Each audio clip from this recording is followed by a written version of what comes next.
vereceği kararlara saygılı olacak. Vekili Kuma HDP İdris Balokent tekildari pevajua diyalogu helbjartina serokkumari û nîqaşên li ser kabînan û ji ajansan û çana dîhayê re nirxadin kirin.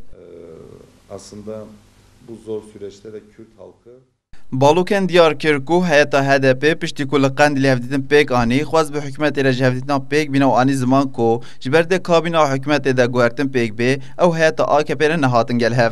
örgütünün öncü olarak kabul etmiş olduğu Balokent dest nîşan kir ku heke bi hikûmetê re hevdîtina pêk neîje ew dixwazin biçin îmralê û birêberê PKK Abdullah Öcalan re hevdîtinê pêk bînin. belirttiğim gibi şu anda cezaevinde bulunan arkadaşımızın Balokeng balkişan seriyekî îlûnê roja aştiya cîhanê û anî ziman ku hemû ragiştî li benda peyama rêberê PKK Abdullah Öcalan û hêvî kir ku van roja biçin îmraliyê. her alanda partimizin vermiş olduğu kararın arkasında durmasını Balokend di dawiya axaftina xwe de balkişan ser şert û mercên Öcalan ên li îmralê xwest derbarê vê mijarê de hikûmet gava biavêje. ilişkilerini de parti hukuku çerçevesinde de kesmelerini